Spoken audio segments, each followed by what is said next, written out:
और दोस्तों एक बार फिर से स्वागत करते हैं आपका हमारे चैनल एग्जाम सभा में। और आज हम एक बार फिर से डिस्कस करेंगे भारतीय स्वतंत्रता संग्राम के एक महत्वपूर्ण टॉपिक जिसको असहयोग आंदोलन, ठीक है, और इंग्लिश में इसको नॉन कॉपरेशन मूवमेंट के नाम से भी जानते हैं। मतलब कि अंग्रेज़ों का सहयोग न करना, कुछ ऐसा ही आंदोलन, ठीक है, बाहरी वस्तुओं का बहिष्कार करना, बाहरी बने हुए कपड़ों का बहिष्कार करना और स्वदेशी अपनाना, ये सभी इसके मूल मंत्र थे।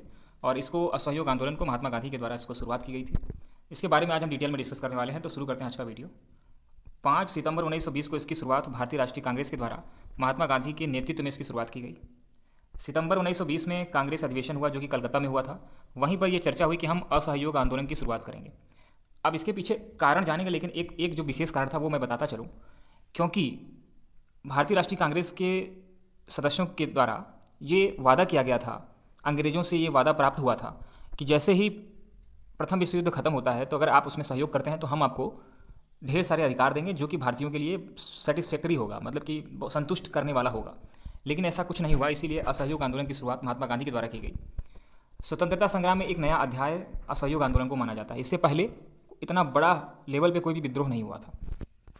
अगर बात करते हैं असहयोग आंदोलन और महात्मा गांधी के संपर्क के बारे में कि आखिर असहयोग आंदोलन और महात्मा गांधी कैसे एक राष्ट्रीय नेता के रूप में उभरे, इस बात की जानकारी हम यहाँ पर समझेंगे। मार्च 1920 की बात है जब गांधी ने एक मैनिफेस्टो जारी किया। मैनिफेस्टो क्या होती है? किसी भी आंदोलन का, किसी भी कार्यक्रम का एक निश्चित जो लिखित सूचना होती है कि हमें किन किन मुद्दों पे काम करना है, उसको मैनिफेस्टो कहते हैं। जैसे कि आप जानते हो कि चुनाव के पहले मैनिफेस्टो जारी होती है, हर आपका पार्टी मैनिफेस्टो जारी करती है, वादा पत्र जारी करती है कि अगर हम सत्ता में आते हैं तो ये काम करेंगे। तो इसी तरह के तरीके से महात्मा गांधी ने भी इस पूरे आंदोलन का एक मैनिफेस्टो जारी किया था, वादा पत्र जारी किया था, और इसमें नॉन वायलेंस असहयोग आंदोलन का नाम दिया उन्होंने। इसमें कई चीज़ें इन्होंने रखी, जैसे कि मैनिफेस्टो में स्वदेशी प्रिंसिपल को अपनाने की बात कही गई, मतलब स्वदेश में निर्मित वस्तुओं को ज़्यादा से ज़्यादा उपयोग किया जाए, ऐसी बात कही गई। आज की डेट में आत्मनिर्भर भारत जो है वो लगभग स्वदेशी मूवमेंट जैसा ही कुछ है। कताई व बुनाई पर जोर देने की बात की गई। अस्पृश्यता समाप्त करने वाली शिक्षा को बल देने की बात की गई। मतलब कुछ ऐसी बातें कही गई जिससे कि हम अपने समाज में जो अस्पृश्यता रखते हैं, अनटचेबिलिटी रखते हैं, ठीक है, ऊंचा वर्ग नीचा वर्ग, ठीक है, शिक्षित अशिक्षित का ये जो भेदभाव है उसको समाप्त करने का प्रयास किया गया। 1921 तक गांधी ने पूरे देश का भ्रमण किया। मतलब 1920 में शुरुआत की गई और 1921 तक गांधी ने भारत के लगभग किसी क्षेत्र को नहीं छोड़ा, हर क्षेत्र में उन्होंने आंदोलन और लोगों को जागृत करने का काम किया। अगर फीचर्स की बात करते तो आखिर इसमें इसकी विशेष बातें क्या थी, तो ये आंदोलन जो था वो शांतिपूर्ण इसकी शुरुआत की गई थी। गांधी आपका असहयोग आंदोलन ये पूरा शांतिपूर्ण बेस पे चल रहा था, ठीक है, सत्याग्रह पे चल रहा था। भारतीय अपने टाइटल को वापस कर रहे थे, जैसे कि रविन्द्रनाथ टैगोर थे, महात्मा गांधी खुद थे। तो इन्होंने मतलब जिसको भी जो टाइटल मिला था, ठीक है, किसी को शेरे पंजाब मिला था, किसी को केसरी का उपाधि मिली थी, किसी को लोकमान्य तिलक, तो लोकमान्य तिलक तो फिलहाल लोगों ने दिया था। मतलब ऐसा कुछ जो कि अंग्रेजों के द्वारा उपाधि दी गई थी उन सभी को लोगों ने लौटाने का शुरुआत कर दिया था। लोगों को भारतीय गवर्नमेंट जॉब रिजाइन करने को कहा गया। मतलब जितने भी भारतीय थे वो आपका गवर्नमेंट जॉब से रिजाइन करना शुरू कर चुके थे ताकि मतलब ब्रिटिश हमारी बातों को सुनना शुरू करे। बच्चों को सरकारी स्कूल में निकालने को कहा गया। लोगों से कहा गया कि अपने बच्चों को सरकारी स्कूल में नहीं पढ़ाया जाए, जो भारतीय शिक्षालय हैं, भारतीय विद्यालय हैं, उनमें ही इनको शिक्षा दी जाए। विदेशी चीज़ों का बहिष्कार हो, ऐसी बात कही गई। लेजिस्लेटिव काउंसिल में जो इलेक्शन होता था उसका बहिष्कार किया जाए। सेना में सेवा बंद कर दिया जाए। मतलब कि जो जैसे मान लीजिए कुछ सैनिक होते थे वो भारतीय होते थे जो कि अंग्रेजी सेना में होते थे, तो उसमें भर्ती होने से इनकार कर दिया गया। टैक्स देने से मना कर दिया गया कि अगर प्रतिनिधित्व नहीं तो टैक्स नहीं, अगर हमें प्रतिनिधित्व नहीं मिलता तो हम टैक्स नहीं देंगे। स्वराज की मांग की गई कि मतलब हमारा खुद का राज हो, हमें अच्छी खासी अधिकार मिले। आईएनसी पहली बार संविधान के इतर जाने को तैयार हो गया, क्योंकि जानते हो कि भारतीय राष्ट्रीय कांग्रेस का जब उदय हुआ था या उसका निर्माण हुआ था तो वो इस बात के लिए लेकर के बहुत सहज थे कि हमें कोई भी असंवैधानिक काम नहीं करना है। मतलब हमें उदारवादी ढंग से, संवैधानिक ढंग से ही अंग्रेजों से कुछ मांगने का प्रयास करना है। लेकिन ये पहली बार ऐसा हुआ था कि जो संविधान से इतर जाने का भारतीय राष्ट्रीय कांग्रेस ने प्रयास किया। इसके बाद कुछ अन्य बातें जो कि हमको समझना चाहिए। इसमें कारण क्या रहा कि असहयोग आंदोलन की शुरुआत हुई, उसको समझते हैं। पहली बात, विश्व युद्ध के बदले में जो वादा किया गया था अंग्रेजों के द्वारा, अंग्रेज उससे मुकर गए, ठीक है। गवर्नमेंट ऑफ इंडिया एक्ट 1919 लाया गया जिसमें कि ऐसे ऐसे प्रावधान किए गए जो किसी काम के नहीं थे। तो इससे असंतुष्ट होकर के, ठीक है, भारतीय नेताओं ने उसका विरोध करने की बात कही। गवर्नमेंट द्वारा रॉलेट एक्ट पास किया गया और उसी की वजह से जलियांवाला बाग हत्याकांड हुआ। ये बात मैंने आपको पहले ही बताई। अगर आपने वीडियो नहीं देखा है तो आप जा करके देख सकते हो, हमारे चैनल पे ही वीडियो मिल जाएगा। कुछ अन्य आंदोलन भी चल रहे थे, ठीक है, जिसकी वजह से ये एक बड़ा आंदोलन लेने का फैसला लिया गया। जैसे मैं पहली बात करूँगा होम रूल आंदोलन की, ठीक है। तो होम रूल आंदोलन शुरू हो चुका था। एनी बेसेंट तिलक के द्वारा ये अलग अलग शुरू किया गया था, लेकिन उनका उद्देश्य एक ही था। आईएनसी भारतीय राष्ट्रीय कांग्रेस जो है वो नरम और गर्म दल दोनों मिल करके एक हो गए और आंदोलन हेतु राजी हो गए, ठीक है। पहले क्या था कि 1906 में 1907 में सूरत अधिवेशन में एक निश्चित तौर पे नरम और गर्म दल अलग अलग हो गए थे, लेकिन अब जाकर के वो फिर से मिल गए और एक साथ आंदोलन करने के लिए राजी हो गए।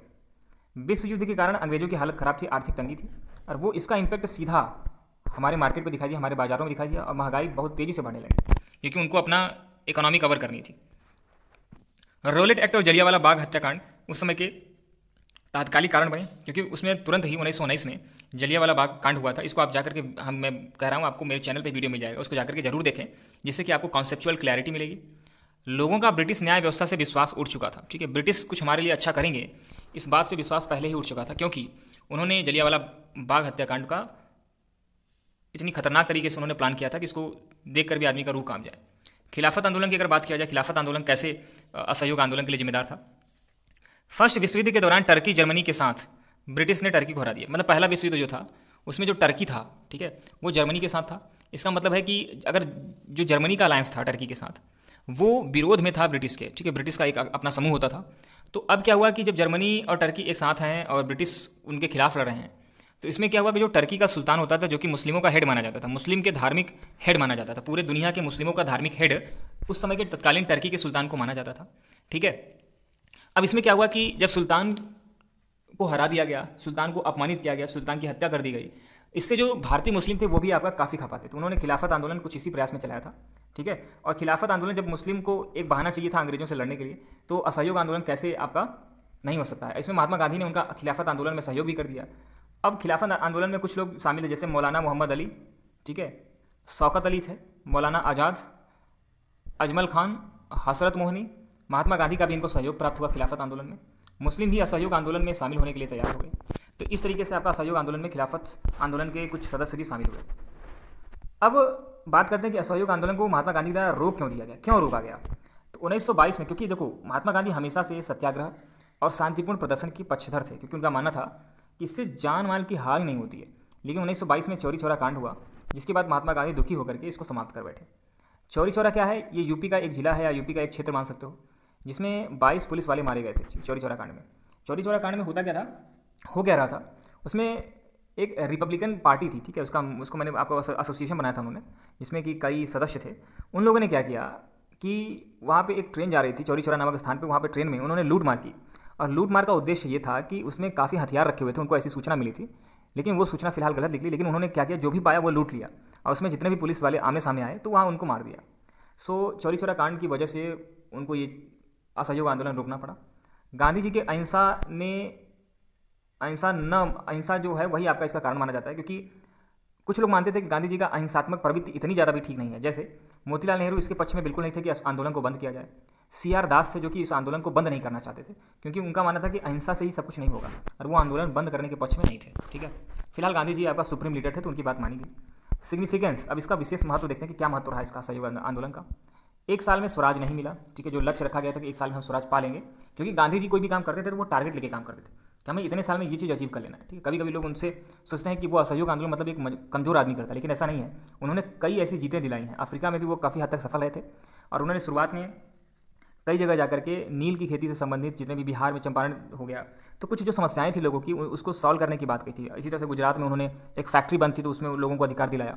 तो उनके असहयोग आंदोलन इतने भी खराब नहीं हुआ करते थे। अभी आप आगे पढ़ोगे कि नमक कानून तोड़ा गया उनके द्वारा, गांधी ऋण समझौता हुआ तो उनके पास, और उसके बाद उन्होंने 1942 में आपका भारत छोड़ो आंदोलन शुरुआत की। तो उनके पास कई ऐसे पक्ष थे जिसके वो दिखता था कि वो एक राष्ट्रीय नेता के तौर पे अच्छे खासे जाने जाते थे। कई लाख भारतीय इस आंदोलन में शामिल थे, ठीक है। इसका सिग्निफिकेंस, ऐसा पहली बार हुआ था कि इतनी बड़ी संख्या में इतने बड़े क्षेत्र में लोग एक निश्चित आंदोलन के लिए आपका सामने कूद आए थे। इसमें सबसे बड़ी बात थी कि इसमें नेता ही नहीं बल्कि जनमानस भी शामिल था, मतलब छोटे छोटे लोग, कोई मजदूर, कोई किसान, कोई सरकारी नौकरी छोड़ रहा है। अभी मैं आपको बताऊंगा कि इन्हीं के आह्वान पे कई लोगों ने अपनी सरकारी नौकरी छोड़ी थी, उसमें से सुभाष चंद्र बोस भी एक थे। अब सोचिए कि इतने बड़े लीडर को पैदा करने वाले गांधी जी थे, ठीक है, उनके ही आह्वान पे लोग करे। अब दूसरी बात कि हिंदू मुस्लिम दोनों का सहयोग प्राप्त हुआ, तो इसलिए सहिष्णुता दिखाई दी, ठीक है। कई बार जो ये होता था कि मुस्लिम हिंदू अलग अलग हो गए, पृथक हो गए, उन्होंने पार्टी बना ली, तो उन्होंने एक लाने का प्रयास किया। कांग्रेस पार्टी की पॉपुलैरिटी और भी बढ़ गई, इसके द्वारा कांग्रेस पार्टी की पॉपुलैरिटी और भी बढ़ गई।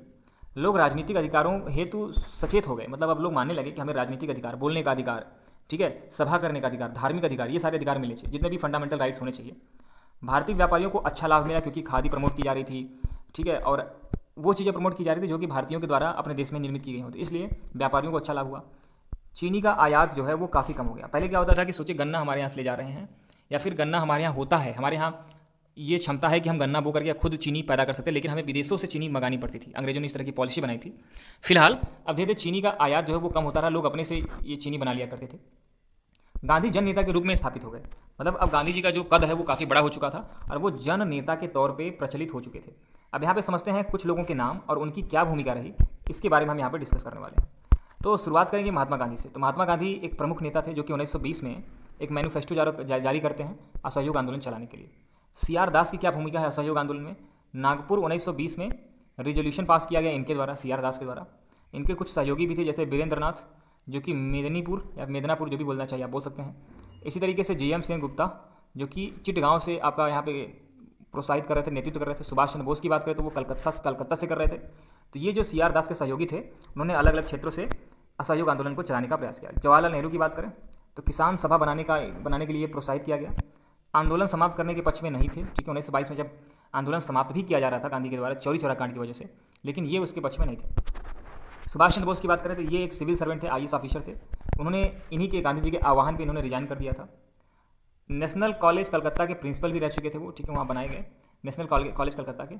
उसके बाद अली ब्रदर्स की बात किया जाए तो वो खिलाफत आंदोलन का जो प्रमुख थे, ठीक है। उन्होंने मुस्लिम का आर्मी में सेवा देने से मना कर दिया, मतलब कहा कि मुस्लिम कभी भारतीय जो ब्रिटिश हैं उनके आर्मी में शामिल नहीं होंगे।